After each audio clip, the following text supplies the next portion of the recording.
passion pro.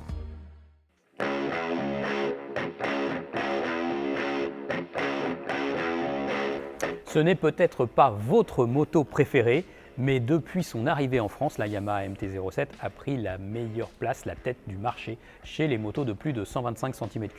Et elle a tout le temps dominé ce marché. La deuxième du classement est une Kawasaki et elle est quand même bien loin derrière.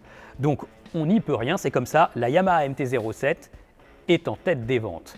Et au début, son design avait été un peu décrié, on avait eu des moqueries beaucoup, c'était très clivant sur les déclarations sur Internet, mais malgré tout, voilà, elle est là, elle est au top des ventes, c'est la moto préférée des Français. En 2021, échange. Rémi, qu'est-ce que tu peux nous dire là-dessus? Allez, globalement, c'est la même. En fait, en mécanique et en châssis, ça va être la même. C'est surtout une mise à jour esthétique et Euro 5. Elle est toujours aussi clivante. Ouais. Il y a débat. Moi, j'aime bien. Je trouve que ça lui donne plus de caractère. Ce nouvel avant. Ouais. Surtout avec les LED, je trouve que l'optique un peu rond au milieu, il s'efface et ça donne. Moi, j'aime beaucoup. Je trouve que ça lui donne plus de caractère. Je la trouve presque encore plus clivante. Comme tu l'as dit, ouais. Cela dit, de profil, c'est quand même toujours la MT-07. C'est toujours la MT-07 et c'est toujours la moto qu'on connaît. Et c'est pas pour rien que c'est la moto la plus vendue. C'est pas pour rien qu'ils en ont vendu plus de 6000 en 2019. C'est une super moto, un rapport qualité-prix, enfin qualité-fun. Prix-fun, pardon, même, qui est unique. Notamment grâce à ce bloc CP2 qui est toujours le même. Moi j'ai pu le tester dans sa version Euro 5 sur la nouvelle Tracer 700. Ah oui, alors là on le reconnaît facilement ce moteur parce que sur les nouvelles générations Euro 5 on a ce catalyseur qui est caché par cet énorme catalyseur qui est caché par ce petit cache là en alliage avec la sonde lambda. Donc là c'est facile, si vous voyez ça, une MT-07 passer avec ça, c'est pas compliqué, c'est une Euro 5, c'est une 2020 ou une 2021. Alors, c'est une remarque très personnelle, mais moi je trouve que ça lui va plutôt bien, ça la rend un peu plus massive. C'est vrai? Moi j'aime pas, je trouve ça moche. Ok, bon comme ça au moins c'est clair. Par contre, je pense qu'on est d'accord pour dire que ce moteur il est génial. Bon, c'est une machine à wheeling. Peut-être que ça aide dans notre appréciation, tu vois. Le wheeling pour les nuls, c'est elle. Ah, c'est clairement elle. Puis même, voilà, c'est une moto qui est globalement super cool, qui est accessible, éligible pour les permis A2. Bon alors, il y a quelques petites évolutions sur la partie cycle. Les disques à l'avant qui grandissent, 282 mm. Avant, maintenant c'est 298, je suis pas sûr qu'on le sente. C'était déjà une bonne freineuse de toute manière. Pour les suspensions, elles étaient parfois, elles sont critiquables, un peu molles.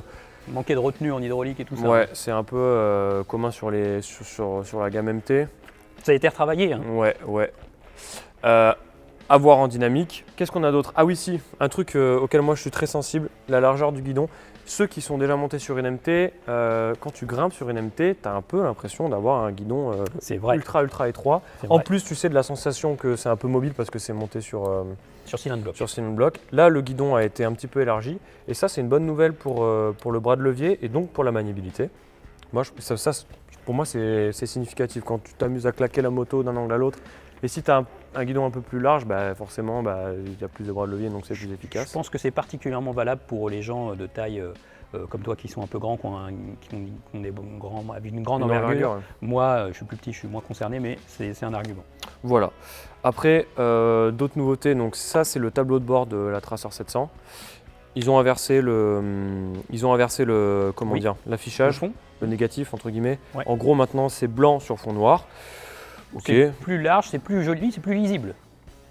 Voilà, moi je trouve ça très bien. De toute façon, il n'y a pas grand chose à y montrer sur ce tableau de bord vu qu'il n'y a pas vraiment d'assistance électronique et c'est aussi ce qu'on aime. Bon, il y a un indicateur de rapport engagé, mais il n'y a pas de traction control, il y a une jauge à essence. C'est une moto qui est brute de décoffrage. Oui, c'est vrai que c'est une moto qui reste dans la simplicité. Pas de mode moteur, dont notamment des modes moteurs qui ne marchent pas tellement bien. Pas de traction control hasardeux. Là, c'est tout au feeling et à la poignée de gaz. Ouais. Et elle a enfin des LED. Ah oui. Et ça, c'est vrai que l'ancienne MT-07, je trouve nous on a fait le comparo, on avait pris l'ancienne. Quand tu la compares aux autres, en fait, elle avait vachement vieilli et les LED participaient aussi à cet effet-là. Bon, après, sur les perfs, juste pour finir, c'est moins 1,4 chevaux. Ouais. 1,4 chevaux et 0,1 mètre kg de couple. Ouais, bref, on ne va pas s'en rendre compte. Non. Voilà, donc bonne nouvelle. De toute manière, ils n'allaient pas réinventer la roue arrière. Non, moi, arrière. Ils n'allaient pas réinventer la roue arrière. Et donc voilà, MT-07, elle est là. On va voir si ça lui porte pas préjudice. Je pense pas, personnellement. Moi, je pense qu'ils auraient peut-être pu quand même aussi. Alors, c'est une moto fun, d'accord, mais on se retrouve encore avec cette arrière avec une selle très étroite, très courte, toujours pas de poignée. Donc, finalement, en 2021, l'accueil du passager sur une MT-07 sera toujours moyen, quoi. Mais malgré tout, en tout cas, cette moto, elle est toujours fidèle à son esprit. Elle va sans doute conserver un moteur toujours super fun. Ouais. Voilà. Sa vraie force. Donc, si ça ne dérape pas trop autour du prix de vente, non. Normalement, il y a de fortes chances qu'elle reste toujours en tête du marché. AMV, l'assurance des deux roues qui préfère quand c'est pas cher. Mais si. Faites des économies sur amv.fr.